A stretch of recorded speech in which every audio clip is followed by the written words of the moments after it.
Good afternoon, all. This week we're going to be discussing Parshat Noach, and we're going to be looking at what we learn from aberrant behaviors. We are going to focus on not the flood and not how God felt there was a person that God could trust in Noach, and not the Tower of Babel, Migdal Babel, but rather we're going to focus on the sixth Aliyah, in which Noach does not seem to be that person that was described in the very first words of this week's Parsha. The Parsha begins, Ish tzadik tamim haya b'doratav et Elokim hitalech lo. Noach. That Noach was a tzaddik, Noach was a righteous, a complete, a perfect individual for his generation, or in his generations. We've discussed this in previous years, and walked with God. Quite a tall order. And that obviously comes on the heels of the end of Parshat Bereshit, where we see that God was very upset and actually regretted making the human being. In these words, Noach is set apart at a point in time when God has God's regrets. Only Noach meets the criteria that God sets forth at that moment. But, very quickly, look what happens. Noach is swayed and influenced by the environment in which he lives. We learn in Parshat, chapter 9. And the sons of Noach, Bnei Noach, who came out of the ark, were Shem, Ham, and Yafat. And Ham, he was the father of Canaan. So, why does it repeat Ham hu avi Canaan? So Rashi teaches as follows. Ham, he was the father of Canaan. It's necessary to say that here because what happens is that Noach's drunkenness, in which Ham sins, and because of him, Canaan is cursed. We then go on, Shalosha ele b'nei Noach, these are the three sons of Noach, they spread out in the entire earth. Vayichal, verse 20, Noach ish ha'adama v'yitakerem. Noach begins to be an ish hadamah and plants a vineyard. So a couple of things. Number one, English translations often translate the words ish hadamah as master of the soil. But that can be very misleading for reasons that we're going to see. Secondly, the ish hadamah, remember, the first human being is called Adam, an earthling. And this Ish Hadamah is a person of the land. In other words, not master of the soil, a hefech, but a human being that comes from the soil and must maintain one's accountability. Vayichal, Noach began. So when Noach begins to plant this kerem, this vineyard of all things, right? What Rashi suggests is that Vayichal is connected to Chol, that Noach, who begins from this elevated status, makes himself profane, makes himself just kind of everyday Joe, for perhaps he could have planted something else first. Why do we see Vayitad Karam, that he begins by planting a vineyard from which wine is produced, but not other trees? Remember, we have knowledge of the trees and of the plants. Rashi claims that the reason Ish HaAdamah is translated as a master of the soil is he's making this linguistic connection, which often happens in Rashi's commentaries, when Elimelech is called Ish Naomi, who had mastery over Naomi. But again, while the classical commentator Rashi and others who go by him may want to show that the human being was to have dominion over this soil, perhaps we could see irony here in that watch, because the land, if you will, is going to have the last laugh. Who is the master, Noach or the influences over Noach? We then directly begin the narrative of these aberrant behaviors. Vayash min hayayin, Noach has planted the vineyard, he's drinking from the wine, vayishkar, and he becomes drunk. And he takes off his clothes, he walks around naked, if you will. Now remember, we've been there. Adam and Chava, they were naked before they had knowledge of what that meant or what, proper social convention, which obviously is an anachronistic term, was. But Noach goes and he takes off all of his covering. We might consider, again, looking at this thematically, going back to the idea of Arum, which we had looked at last week, the snake that's cunning, and Arum also means naked.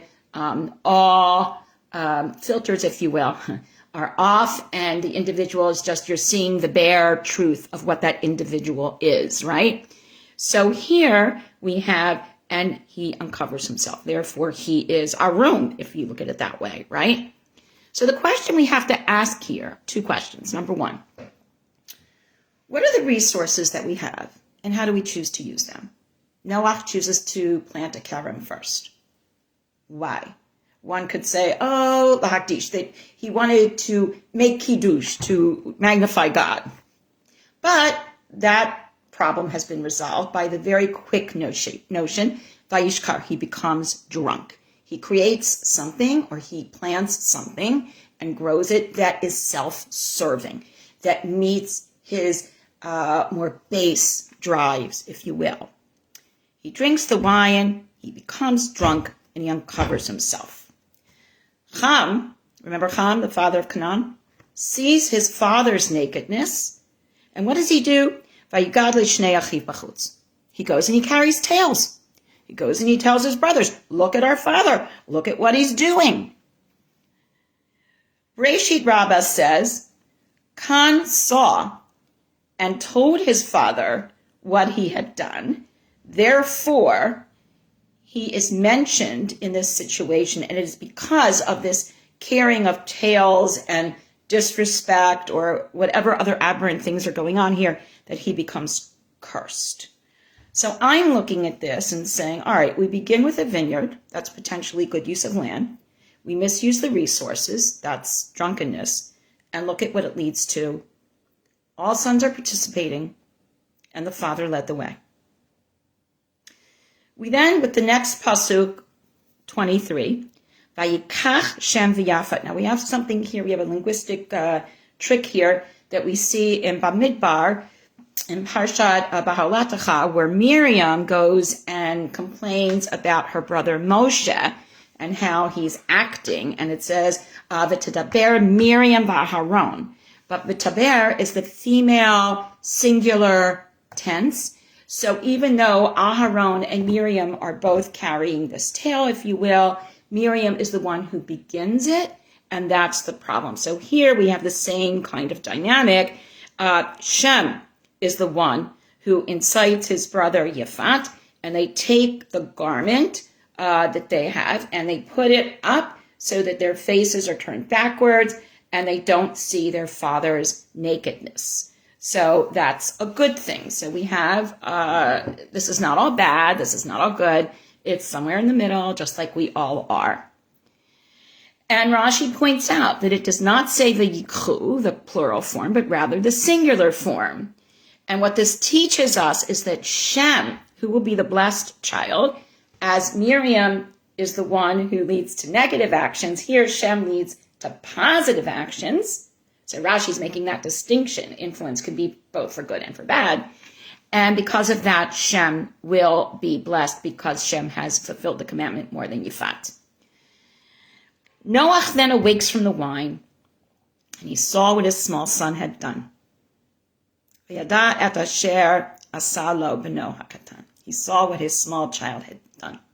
And he then says, Arur Canaan, the child of Ham, will be cursed. You will be a slave to the slaves of others. You will be slaves to your brethren.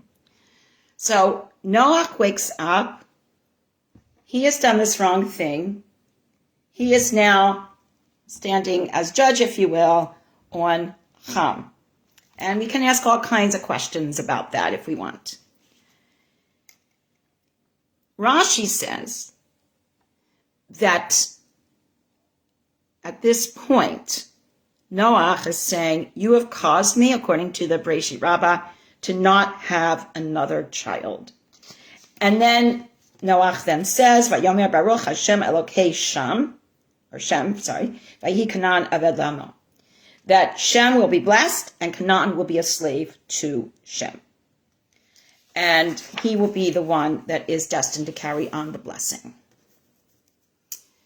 God should expand Yifat, so Yifat gets a blessing. So Shem will get a blessing, Yifat will get a blessing, Cham not so much, and says, may he dwell in the tents of Shem, and may Canaan be a slave to them as well. So this is, if you look at it this way, it's setting up this sibling rivalry, which we've already seen with Cain and Hevel, and ensuring the continuity, we're 10 generations later, and saying, okay, this is the way it's going to be. There will be enmity between these siblings. So here we have a whole boatload of behaviors that are clearly not those that we want to see emulated in our lives and amongst our children. Why do we tell these stories? Why and how do we give any credit to our ancestors when we see their dark side so clearly? This past week, our family celebrated the Benot Mitzvah of Nellie Shimona and Ne'ima Hadar Krieger, our eldest daughter Yoella and her husband Jeremy's 12-year-old twins.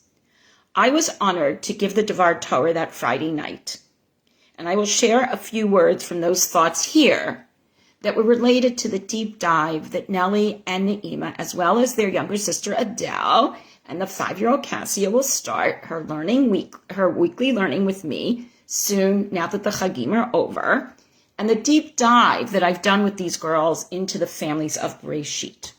And this is what I said to Nellie and Ne'ima. During our years of learning together, Nellie and Ne'ima have done a deep dive into both this Parshat Bereshit, specifically about the familial relationships between Adam, Chava, Cain, and Hevel, as well as the other Parshiot, and specifically Parshat Toldot, and the dynamics of the family of Yitzchak, Rivka, Yaakov, and Esav. Additionally, we have learned about the challenges of Yitzchak and Yishmael and their complex family structure, Yosef and his brothers, and generally how the dysfunction and trickery and conflicting teams and poor behaviors in the families of Bereshit continue from generation to generation. So many people ask me, why do we read these stories? These are patriarchs and matriarchs. Are they really such great role models? Where were Adam and Chava during the altercation that resulted in fratricide where one son killed another? What do we think of Abraham and Sarah in their treatment of Hagar? Do we blame Yishmael for his angst, looking at how the text explains how he was treated and how Yitzchak was treated? What about Rivka's role in spurring on the conflict in her own family? Actually, I subscribe to the answer regarding these as role models being a resounding yes. They remind us that we are all human. They confirm for us that we will have conflicts, have to negotiate different personalities, figure out that even people who are different than we are have lessons to teach us, and that within the generations that will come and go, there will be some resolution, whether or not it is complete. Remember that while we begin with fratricide and Cain killing Hevel in our parsha from last week, by the end of Bereshit, we will read the reconciliation of Yosef and his brothers, as imperfect as it may be, as well as their fulfilling the wishes of their father, Yaakov. To be sure, everyone has hurts and unresolved pains. That is the way it is for us as human beings. That is the nature of the families from which we all come. That is life.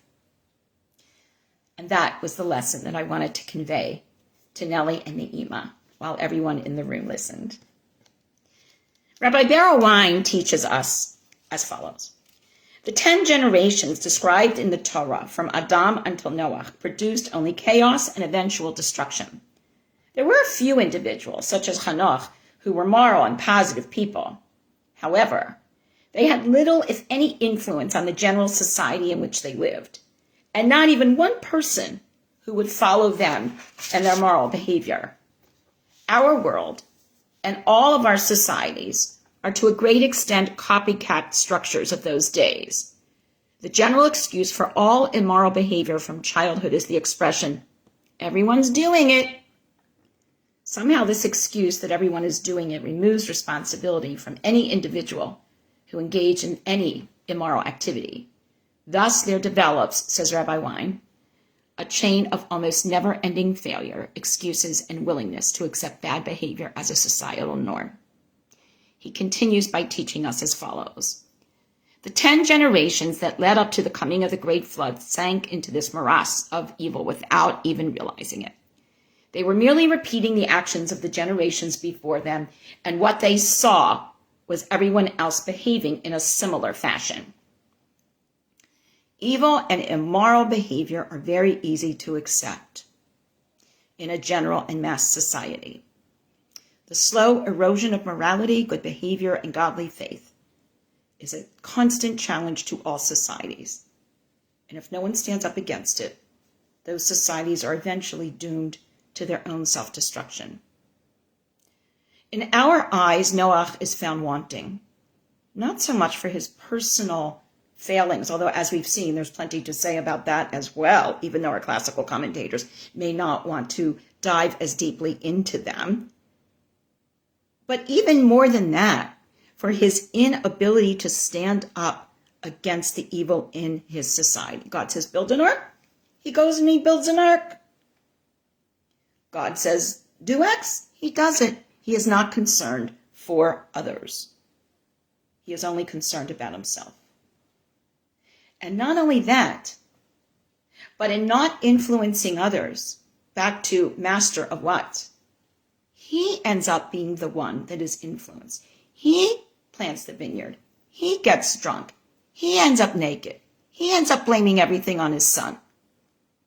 He, in fact, sinks to the very level of behaviors that we learn as ethical monotheists largely, and as Jews specifically, to observe. He does not maintain the right way.